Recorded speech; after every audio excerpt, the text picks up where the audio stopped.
Hi,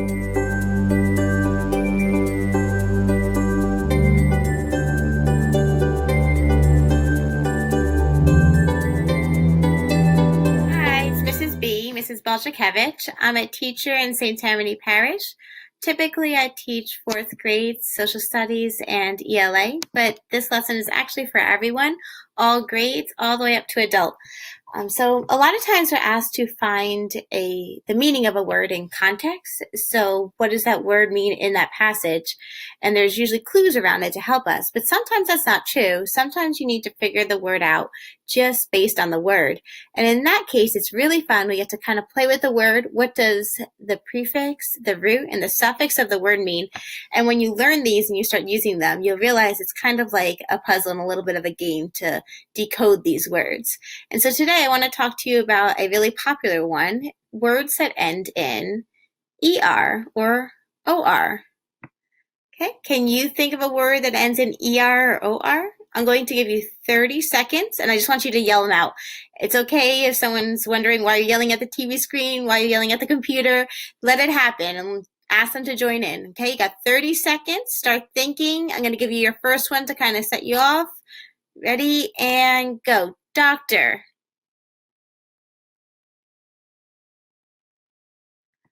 Well, I heard someone say writer. What else?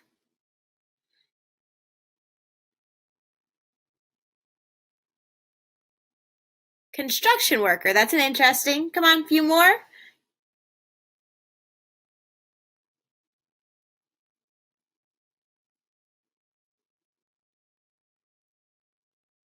Good. Okay. You can stop now. Thanks for participating. I'm going to show you a few that I came up with and a few that I heard you guys saying too.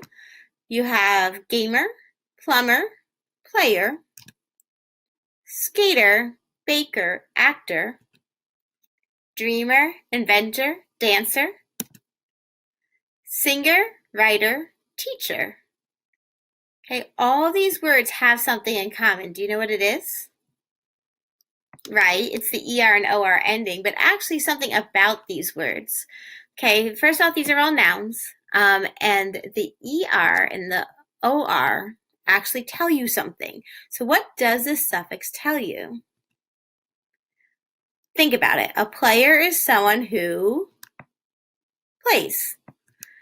An actor is someone who acts.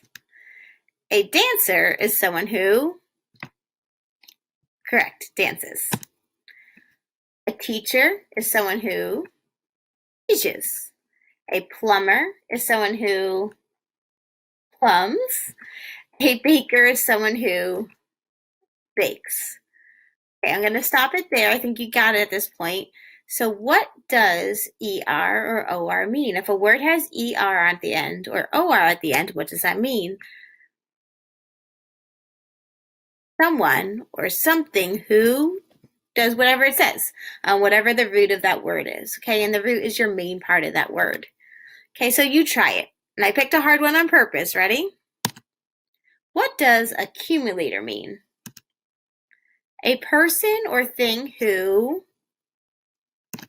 accumulates. Okay, and that's all. Okay, and now you might have trouble figuring out what accumulates means, but we kind of break the word down a little bit more. I'll give you an example of a sentence. My dog is an accumulator of sticks. Okay, so what does he do? He accumulates things, he pulls things together, he collects them. So that's what an accumulator is. And we could break down that word a little more to help us, but the OR tells me it's a person or a thing who accumulates.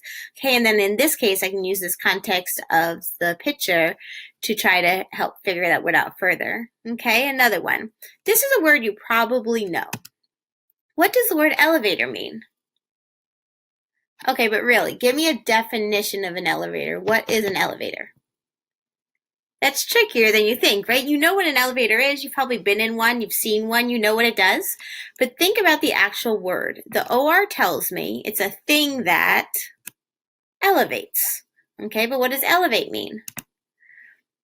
Well, use your context. Use your previous knowledge. Think of an elevator. What does the elevator do? It goes up. Okay, so an elevator is a thing that goes up. That was fun, huh? So do it. Apply your knowledge as you go through these next couple of days. Think of words that you come across that end in IR or ER. Do they follow the rule? Is it a person or a thing that does whatever it is? Okay, give it a try. Hope you had fun. Bye.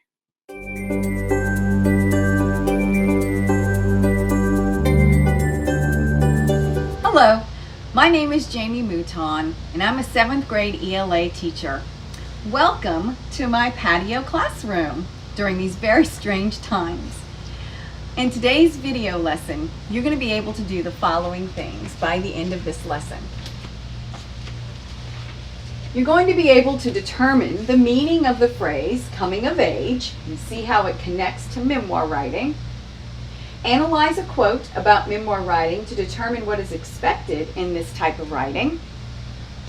And brainstorm ideas for your memoir.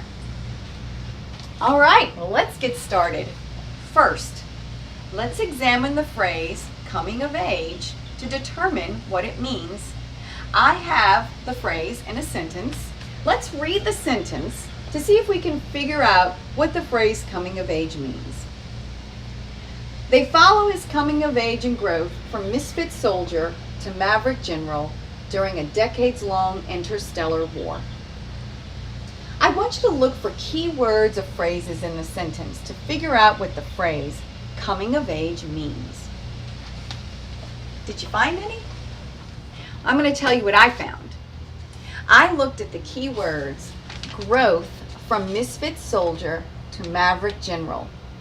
And what those key words told me is perhaps the meaning of coming of age is something very significant in a person's life that has had a huge impact on that person and maybe caused a great change in that person's life.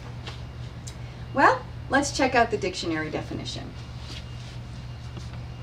Something reaching an important stage of development and is accepted by a large number of people. Not exactly, but close. I bet you were close too. All right, so now that we've determined the meaning of the phrase coming of age, let's figure out how it connects to memoir writing. And in order to do that, well, we need to look at what the word memoir means, right? So according to the dictionary, memoir means an historical account or biography written from personal knowledge or special sources. The synonyms for memoir are account, history, commentary, narrative, and story. Now, when I look at those synonyms, there are two words that stand out to me, and those words are narrative and story. And the reason those two words stand out to me is it's telling me that I get to tell my very own story about my life, which is not such a bad thing, huh? Could be some fun in that. All right, well, let's look and see what Isabel Allende has to say about memoir writing. A memoir is my version of events, my perspective. I choose what to tell and what to omit. I choose the adjectives to describe a situation, and in that sense, I'm creating a form of fiction. Now, what that text is telling me is, yeah, I choose something in my life that I wish to tell in my own way. And I don't have to include every single little detail, right? I can choose what it sounds like, which is tone, and I can also choose what it looks like, which is style, just by my word choice. All right, so now for the last part of this lesson, let's brainstorm ideas of what you're going to write about. So if you have a timer around your house, go ahead and set it for 2 minutes. And in that 2 minutes, you're going to brainstorm all the events or experiences in your life that have had a significant impact on you. Now, remember, and this is very important, that it has to be significant enough that you learned something about life or you learned something about yourself. All right, ready to set those timers to 2 minutes? All right, Ready.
One minute.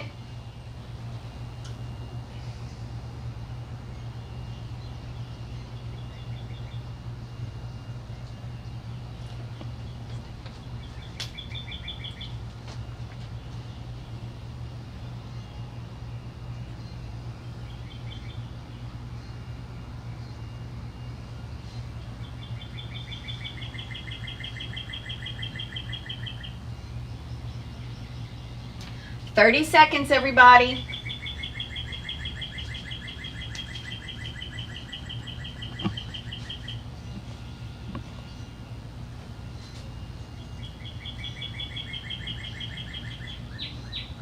"15 seconds."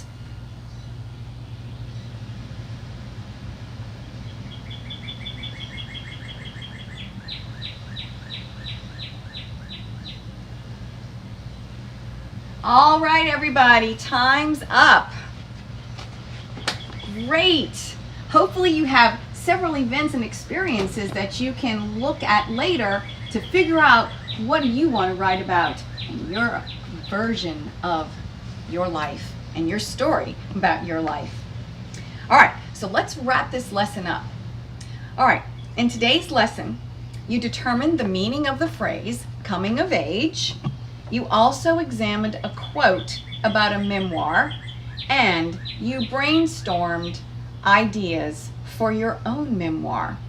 And the next lesson, you're going to go back to your list and choose one that you will eventually turn into your memoir. All right, thank you for watching today's lesson. You did a great job.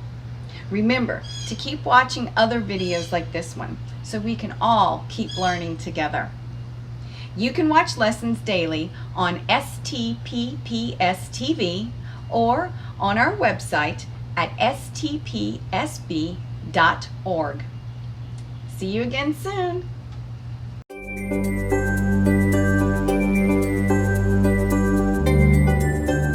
Hi, this is Miss Pellegrin, and I am a St. Tammany Parish Public School teacher. I teach 7th grade math. Today we're going to be looking at the volume of general prisms.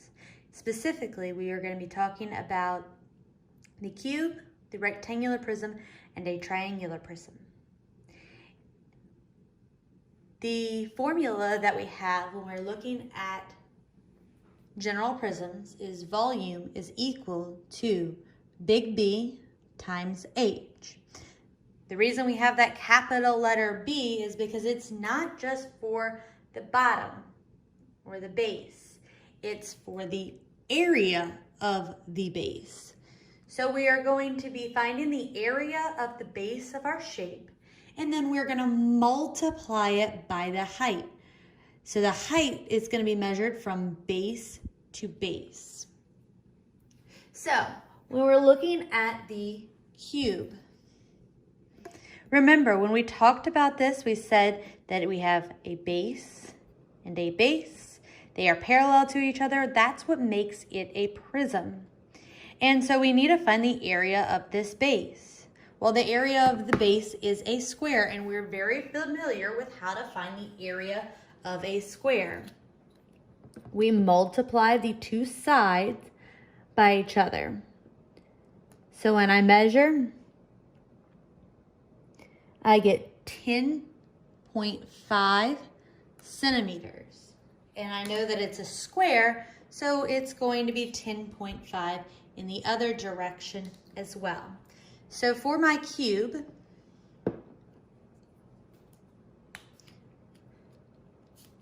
I am going to find the area of the base.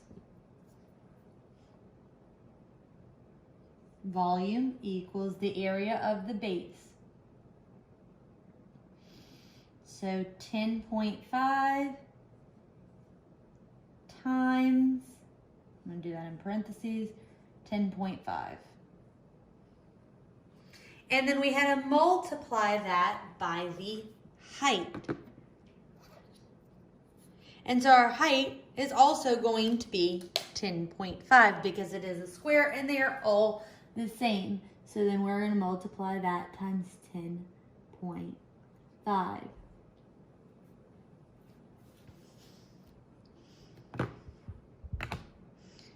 So 10.5 times 10.5 times 10.5 gives me the volume equals 1,157.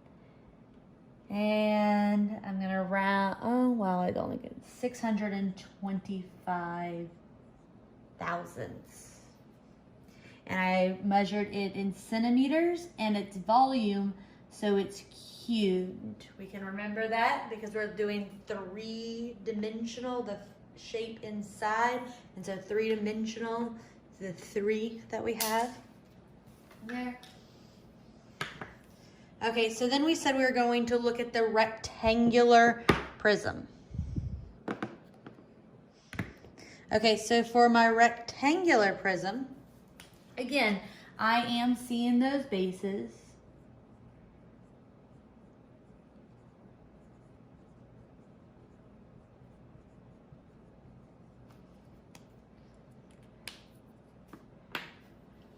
Because it's a prism, they have to be parallel. So it's named as a rectangular prism because there's a rectangle parallel to a rectangle. We could turn it this way and it would not actually change anything, but we will look at it this way for now. Okay, so we need to find the area of the base. So we are going to find the area of a rectangle. How do we find the area of a rectangle? Good. Area equals the length times the width. So the volume equals, so to find big B times H, we have to do the area, which is, we're going to multiply the length times the width, and then we're going to multiply it by the height of that. And if you recall from 6th grade, length times width times height, that is where they came up with that for you to be able to easily memorize instead of the volume equals big B times H. So let's measure. We need the length. So our length is going to be 10.2. I guess I should write that. Volume equals, the length was 10.2 times the width. The width is 5.4.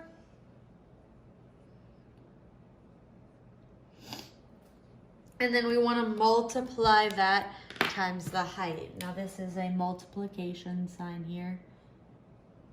I'll make it as a multiplication sign so it's easier to tell there, so you don't get it confused with the decimal. And then the height, the way that it's sitting currently on the base. So the height would be 5.4 as well. So then we can multiply all three numbers together. 10.2 times 5.4 times 5.4 equals, so the volume is 297 and 432 thousandths. And again, I measured in centimeters cubed. We always want to put our units behind so we're knowing what we've measured in. Finally, we want to look at the triangular prism.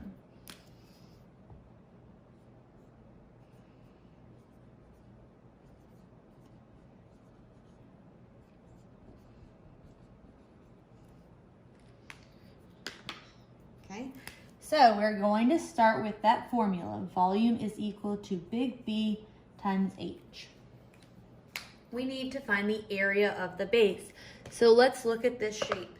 We want the base, the area of the base. Is this rectangle the base of this shape? Good, it's not the base because if I have it at the bottom, there is nothing parallel to it. There's not a rectangle that is parallel to it. It is named because the base is a triangle. It's named based on the base. So therefore, we need to find the area of this triangle. Okay, so remember the area formula for a triangle is volume equals, so area would be 1/2 base times height. And then we're multiplying that by the height from base to base. Okay, and we'll get them to that when we get to that measurement. Okay, so we need the base and the height of the triangle. So the base is 10.5.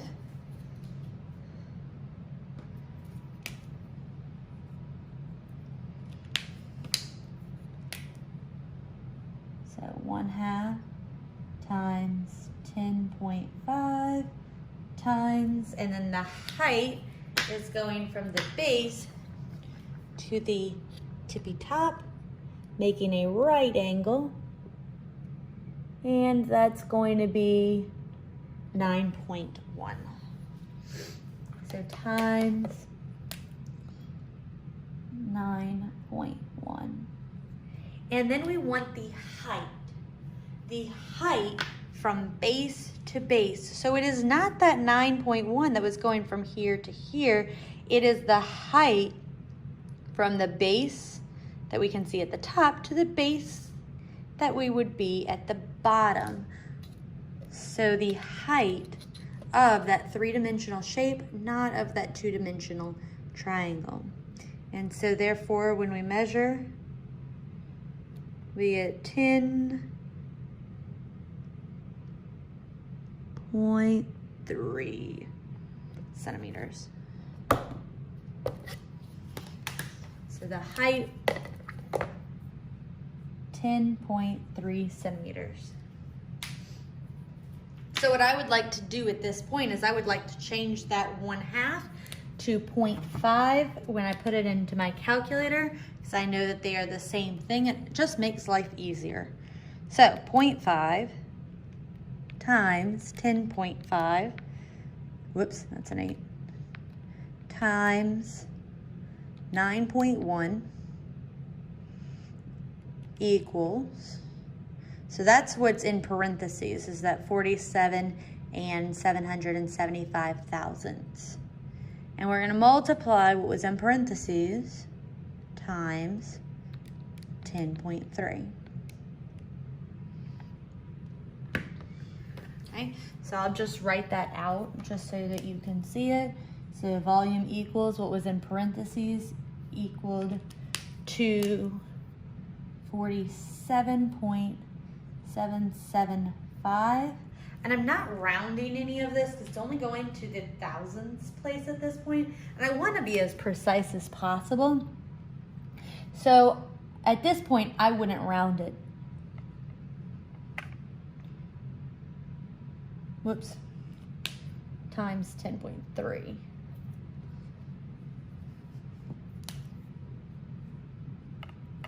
And then when I multiplied that, I got my final answer, which I probably wouldn't go that far out, so we will round to the thousandth place, since that's what we've done all of the other ones to.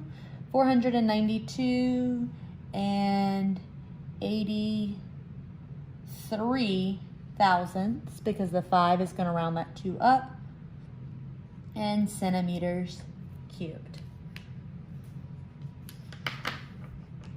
Okay, I hope that you enjoyed our volume lesson. Please go back and check St. Tammany Parish for more videos to help your learning. Thanks, have a great day.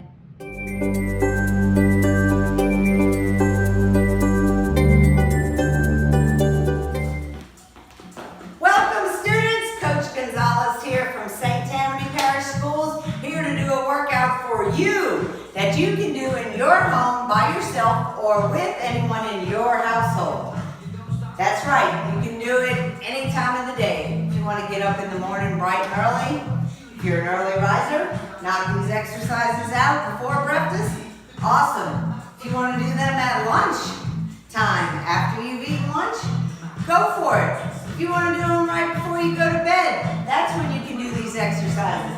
These exercises are for you to do at a convenient time for you, not at a convenient time for anyone else, because right now you are exercising by yourself or with someone in your household. If you want, go get mom or dad or brother or sister or auntie, whoever is living in your house with you right now, go get them and say, hey, let's do this workout together.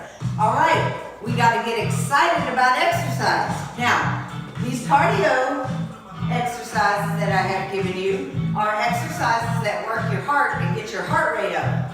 Now, these 10 exercises that I have on the board back here behind me, these are exercises that work your muscles. Some of them work your muscles while they're working your heart, okay? So it's just different types of exercises. Some are more tiring than others. We'll have another lesson that will explain, different parts of the bodies that are working during different exercises. Or I can do a lesson on the parts of the muscles in the body so you can see which muscles are working whenever we're doing certain exercises. But for today, we're just going to do approximately a minute of each of the cardio exercises so I can demonstrate them to you. And then we're going to do the smaller number of these exercises behind me.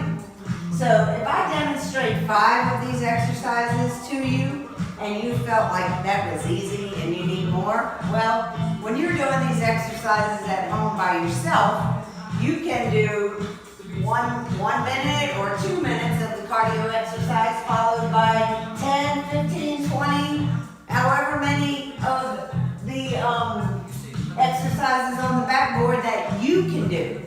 So I might be able to do 5 of these and say, oh, you know what, that was easy. I need to do 10. Well, that means next time I do my routine, I'll do the cardio for 1 minute, and then I'll go over here and I'll do 10 of all the exercises. By maybe in 2 weeks, if I've been doing this routine over and over, I might find that, hey, 5 is too easy of some of these exercises, so I'm going to go ahead and push myself up to doing 10 of all these exercises. So let me just give you an example. If you're doing 1 minute of cardio here, and you come in and you're doing 5 of all these exercises, and more than half of these exercises are easy at 5, go ahead and jump all the exercises up to 10. In other words, don't do 5 of some of them and do 10 of the others. Try to stay moving up in sequence with all of them. So if 5 is easy on more than half of them, try going up to 10 on all of them. That way you're pushing yourself. That's the idea behind that, to push yourself so that you can become stronger than you were in the beginning of doing these exercises. All right, so the first thing you want to do before you start exercising is warm up. So you want to jog in place for, approximately 1 minute.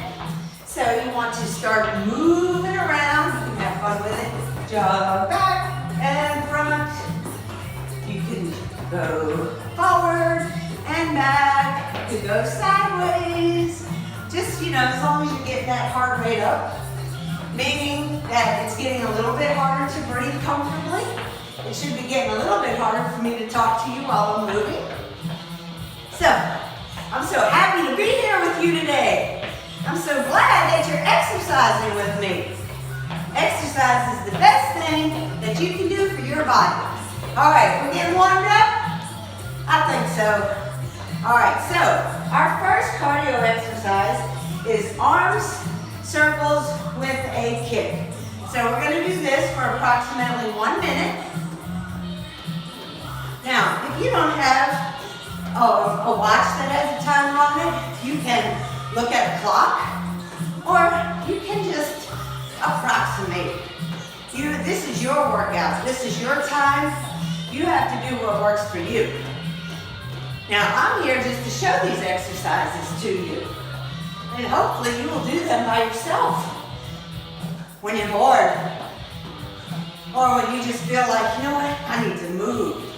Okay, so this is arm circles. You want to keep your arms up at shoulder height. Don't let them drop down. Don't let them come up. Okay, and then you kick out just a slight kick. We're not doing real high kicks right now. This is just, so to get your heart rate moving. All right, that was 1 minute.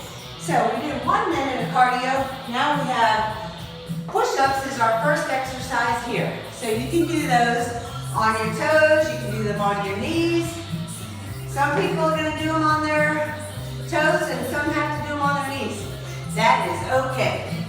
You do these push-ups the way you need to do them.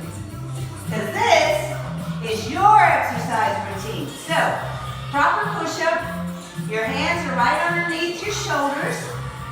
You're going to bring your chest down to the ground. You're going to make sure your whole body is in a line. You don't let your belly sag down and don't let your butt go up in the air. So you want to try and keep everything in a level straight line.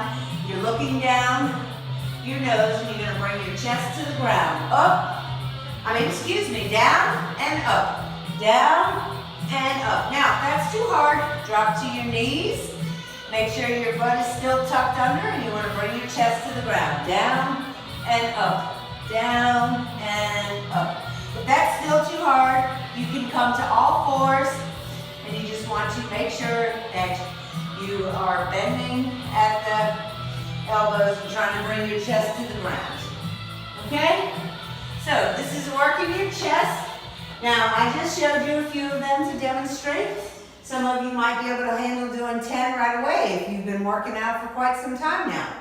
So that's the push-up. Now we're back to 1 minute of cardio. So I'm going to go ahead and get started and then explain how to do the skaters as I'm moving. Now, I am hopping over on my right foot, bringing the left foot behind it, and then you can reach down to the ground and touch with the opposite hand. Or you can just step over, like if I'm stepping with the left, I'm going to bring the right foot behind me, and you can just go like right outside the knee. So for some people, right here, this is good. Some people need to touch the ground. Okay, this is a skater.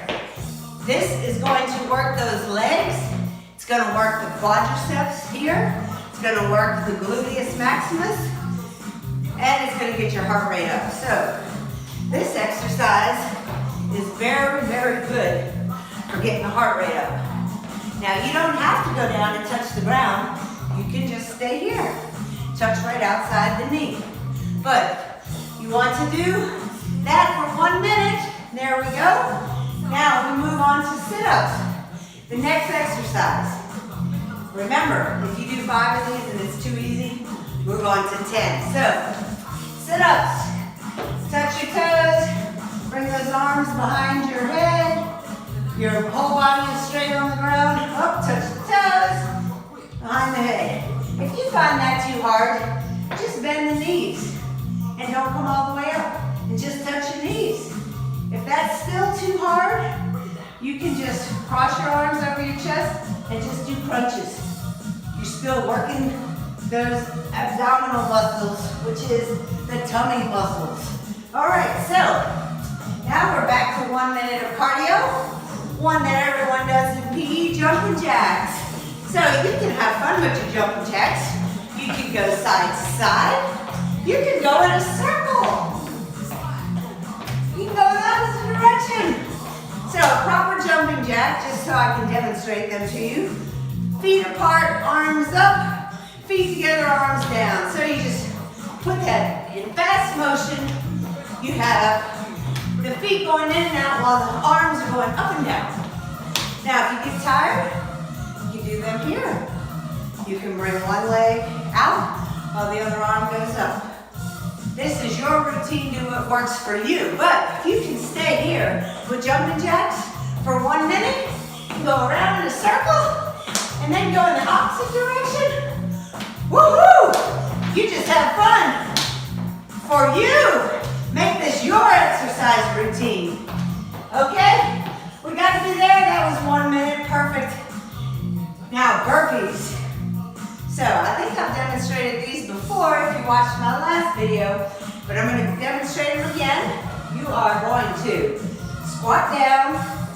You're going to put your hands down on the ground, bring your legs out behind you, put your chest on the ground. You're going to push yourself up, bring your legs back in underneath you, and then jump up as high as you can. Try to touch the ceiling. Okay, so in fast motion, squat down, legs out, chest to the ground, push yourself up, legs back in, hop up. If that's too hard, you can do an exercise called a thruster, where you squat down, push your legs out behind you, push your legs back in underneath you, and jump up. So remember, you have to do your level of this exercise, and as you progress, which means as you do this exercise routine, you can make it harder for the next time that you do it. So, burpee, one more time, right here. Fast motion, if you need an easier one.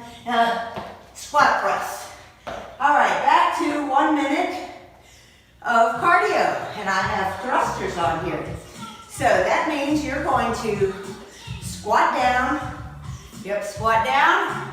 And bring the hands up. Squat down, push the hands up. So you can do this here. Jump, jump. Now, if that's too much, just squat down and jump up. Okay, we have nothing in our hands, but we're pushing our hands up to the ceiling. So we're squatting down, pushing up. Squat down, push up. And if you need more, just get faster with it. You don't even have to jump up off the ground. Just as long as you're squatting down and pushing up to the ceiling. That's called a thruster. So hopefully you learned a new exercise for today. All right? Oh, we got 10 more seconds. Oh, now this one is wearing me out. You can move around any way you want with this exercise routine. That was 1 minute. Okay, now we have plank ups. Now, for plank ups, there's a couple of different ways you can do them. If you can, hold yourself in a plank here on your hands. Make sure your butt is not up in the air or your belly's not sagging down. Plank ups, you're gonna go down on your elbows, push yourself back up. Now, if that's too hard, you can get on your elbows and push yourself up and down, up and down. All right, if that's too hard, drop to your knees and do your plank ups here. You can do them on your hands. Try and tuck your butt under a little so that your arms and your abs feel like they're working. Down, up. All right, but this is for my advanced people here. Down to the elbows, up to the arms. Okay, that is plank ups. Remember, 5, 10, 15, 20, whatever you need for yourself. Now, we're back to our cardio for 1 minute, and we are going to do toe touches. Down and touch your toes, up. Down and touch your toes, up. So that's it. That's it. But If you want to feel your heart rate going up while you're doing this exercise, it's going to be down, up, down, up, down, up, down, up, down, up. Notice I'm going in a circle. I'm having fun with it. I'm moving around. Woo! Yes, that's it. You're doing awesome.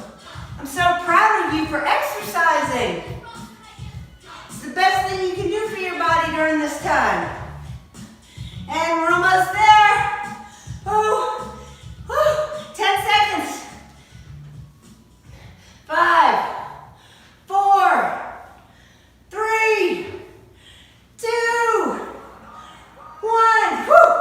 All right, that one wasn't as much cardio as the rest, but you can make it harder by jumping up in the air. So now we have handstand push-ups. So this is my version of the handstand push-ups.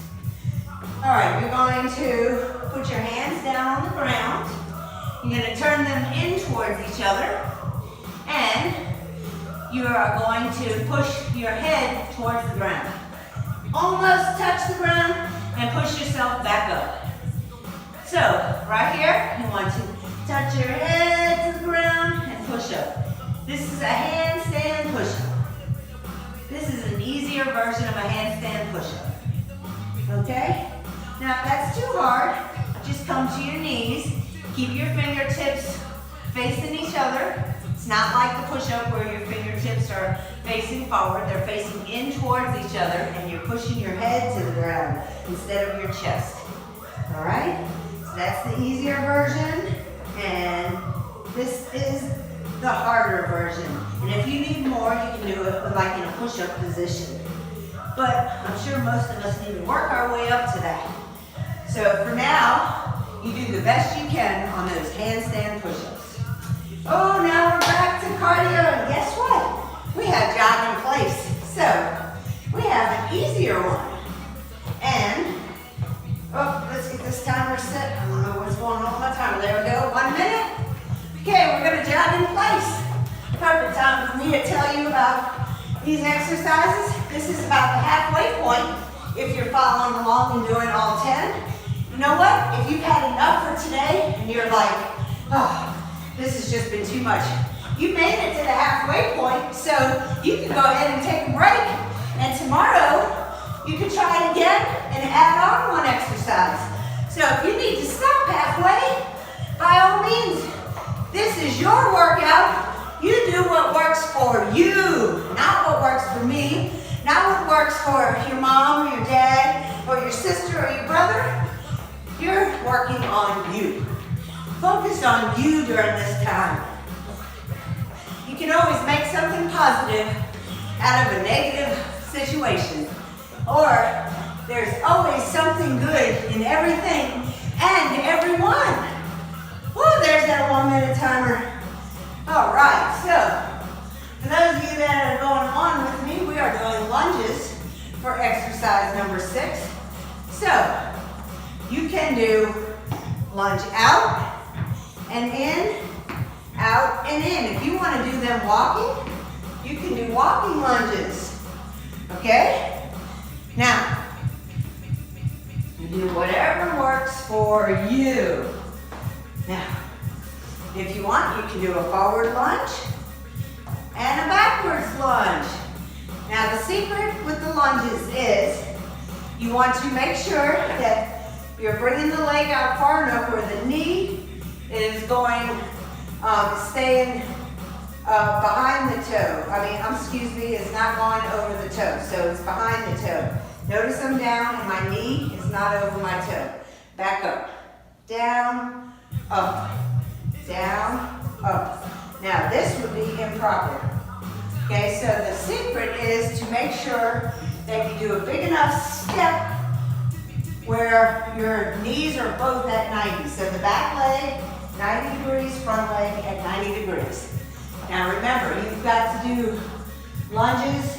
You should do 5 on each leg. So you don't want to do all 5 just on one leg. Make sure you do the same amount on the left leg as you do on the right. All right, we're back to our cardio. One of my favorites here, windmills. All right, Now, if you need to make these harder, since they are easy and you probably feel your heart rate coming down, you can hop up while you do windmills. So jump, windmill, jump, windmill, jump, windmill, jump, windmill. Woo! How we feeling? I know y'all working hard, because believe me, Coach Gonzalez is getting tired, but I love it. This is when you want to work your hardest. When you're getting tired and your body says, I gotta stop, I don't want to go anymore. When you push through, that is what makes you stronger. That's what makes you better than you were the last time you did the routine. Okay, we're almost there. We're gonna do regular windmills right here. So, remember, this is your workout. You do what works for you. Woo, that was 1 minute. Awesome. Fantastic, I'm so proud of y'all. Okay, we are doing scissor kicks. We're working those abs, and we get to lay down. Woo. Who's happy to be laying down right now? Okay, scissor kicks. Spread your arms out, and you want to kick your feet. Now, since it's 5, 10, 15, or 20, you can count how many times your legs scissors. So, 1, 2, 3, 4, 5. You can always just estimate this. So if you need more, you just keep going. This is working on the abs. If that's too hard, bring your legs up higher. Okay? The lower your legs are and the less distance from the ground, the harder this exercise is. This is called the scissor kicks. All right, so that one, you're probably going to end up doing a lot more than 5, and that's okay. So count each time the right leg goes up in the air. That would be your 5th rep. Repetitions, awesome word for you to write down today if you're keeping track of new words that you're learning in these exercise routines. Repetition is how many times you repeat the same exercise. All right, so now we are doing our running man. Woo! All right, let me set that timer for 1 minute. Okay, 1 minute, and this is the running man. This is another exercise where you can go around in a circle, have fun with it. Oh, you can go forward, you can go back. Can do whatever you want to do with your 1 minute here. Okay, now I also meant to tell you that you should drink lots of water after you exercise. So make sure your body stays hydrated. Now, if you're getting tired, you can always stop and go get a sip of water and come back. Your body needs water. It doesn't need soft drinks. It needs water when it's exercising. Okay, how we doing? Woo, I know y'all feeling great. I'm so proud of you. So happy you're here with me today. We're almost there. There it is. 1 minute cardio.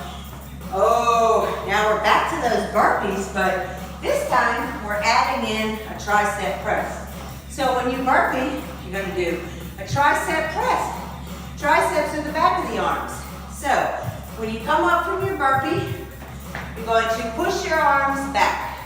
As you progress with this, you'll find that you'll need to add some weight into those arms. But for today, we're doing exercises without weights. This is all body weight. You don't need anything for this exercise routine except you. That's it, just you. Well, you might need me to demonstrate, but well, you won't even need me the next time you do it, because you can do this all by yourself. Okay, so here's the burpee tricep press. You're gonna do the burpee, as I showed you before. When you come up, you're gonna push back. So, burpee to the ground, come up and push back instead of putting your hands up over your head. Now, if you need to make it easier, you're going to do that thruster, squat thrust. Squat thrust, that's as it is called in PE classes. Okay, you're gonna squat down, thrust your body out, thrust your feet back in under your body, stand up and tricep push. This is the tricep push. So you're doing a burpee or a thruster with a tricep push instead of jumping up over your head. All right, so that is called the burpee tricep press. Oh, I'm so happy all y'all are here. We only have 2 more cardio exercises and 2 more exercises behind me. We are getting it today. Okay, high knees for 1 minute. Let's set that timer again. 1 minute of high knees. Now, this is another one where you can work as hard as you want to work. So this is keeping it low, just where your body is moving. Okay, you can go diagonally from one side to the other. You can go forward. So high knees means you're getting those knees up towards your chest. Okay, if you need to keep it with that jump out of it, you can still bring your knees up without a jump. You can bring it low. Okay, if you have to do low knees, that is absolutely fine. Do low knees. Work your way up to those high knees. Okay? Here we go. We are moving along. You can go in a circle. You can go forward. You can go back. Have fun with it. Woohoo! I get so excited. That was 1 minute. Awesome. Now, we have inchworms.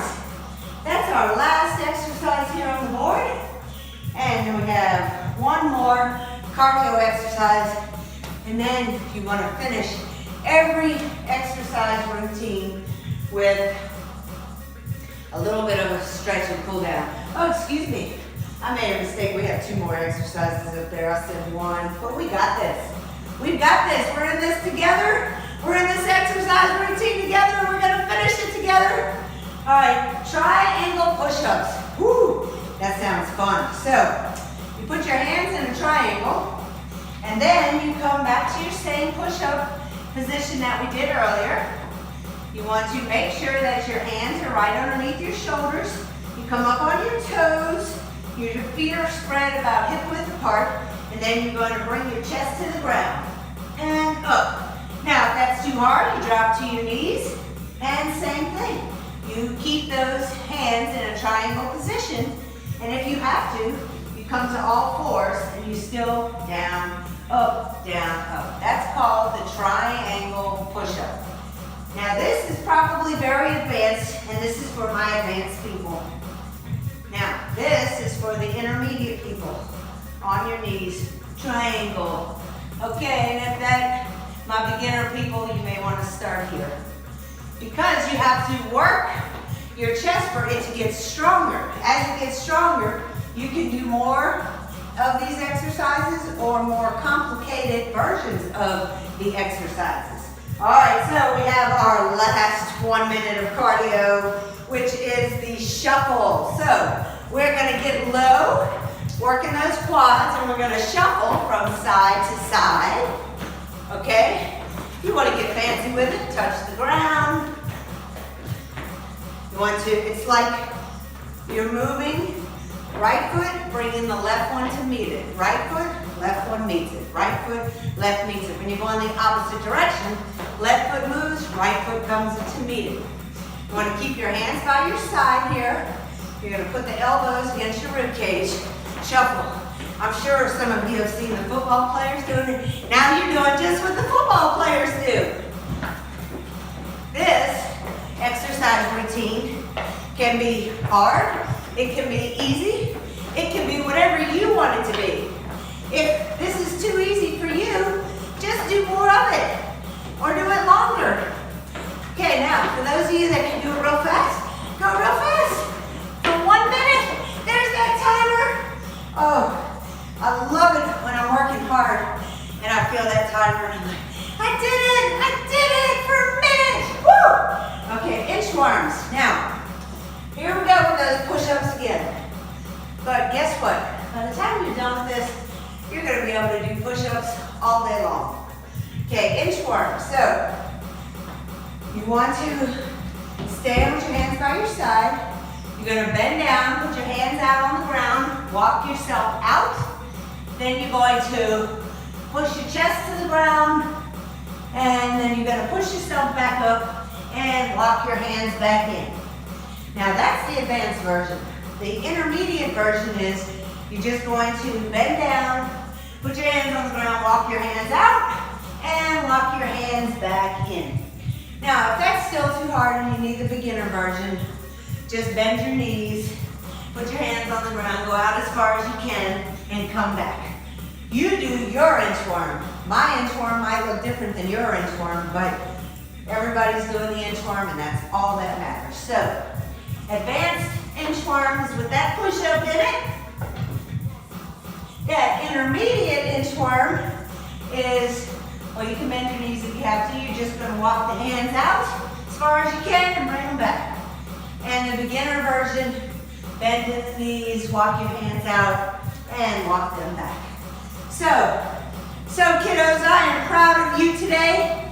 I am Coach Gonzalez from St. Tammany Parish Schools, and I am so glad that you were here to do these exercises with me today. So I hope that you enjoy doing them on your own, and maybe one day when all this is over, you can teach this exercise routine to someone else.